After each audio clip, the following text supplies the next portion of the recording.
Ready start. साथियों, आपको मालूम होना चाहिए कि पेड़ों से गिरने वाली पत्तियों को जलाना दंडनीय अपराध है। पत्तियां जलाने के संबंध में समय समय पर अदालत और हरित न्यायाधिकरण महकमे से आदेश जारी होते रहे हैं।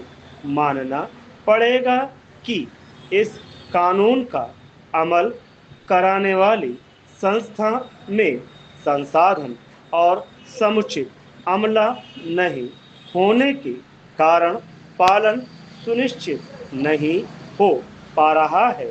नगर को साफ रखने का जिम्मा निभाने वाले स्थानीय निकाय कूड़े के रूप में पेड़ से गिरी पत्तियों को जला देते हैं। दरअसल इनको जलाने से उत्पन्न प्रदूषण खतरनाक होता है। प्रकृति के अनेक तत्वों का संतुलन बनाए रखने में सूखी पत्तियों की बड़ी भूमिका होती है। पैराग्राफ 6। पेड़ की हरी पत्तियों में मौजूद क्लोरोफिल हमें ऑक्सीजन देता है और पेड़ों के लिए शर्करा युक्त भोजन उपजाता है।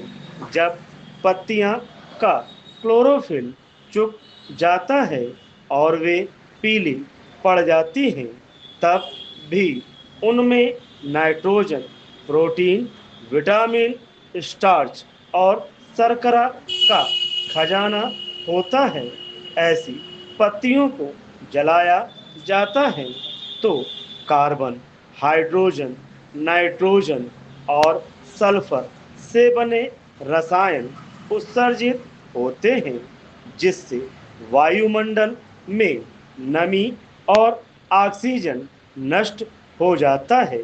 इनसे निकलने वाली गैस वातावरण को जहरीली बना देती है।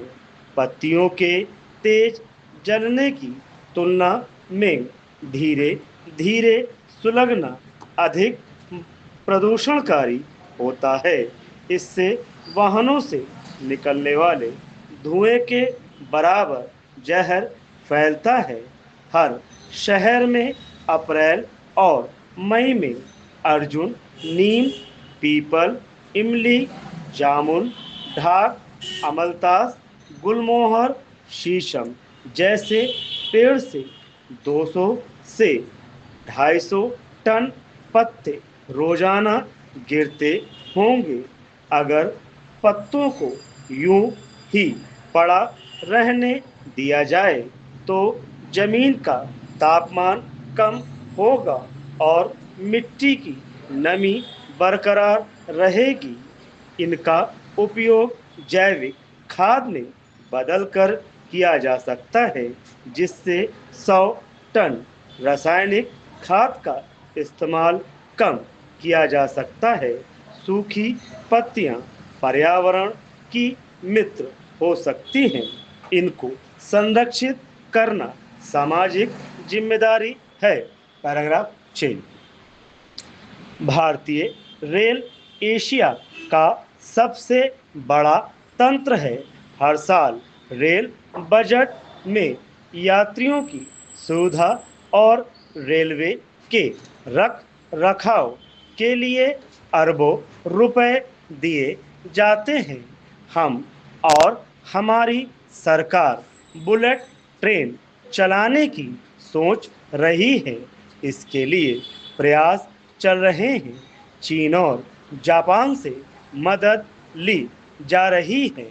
दूसरी ओर भारतीय रेल व्यवस्था ऐसी है कि लगभग हर 6 महीने में एक नए बड़े रेल हादसे की खबर सुनने में आ जाती है।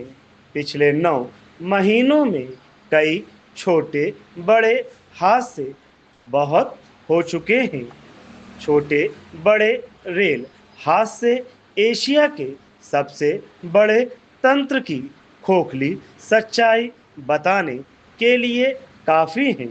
देहरादून से वाराणसी जा रही जनता एक्सप्रेस की दुर्घटना के बारे में बताया जा रहा है कि ब्रेक फेल होने के कारण यह हादसा हुआ, जिसमें थोड़े से लोगों की जान चली गई और सैकड़ों लोग घायल हो गए।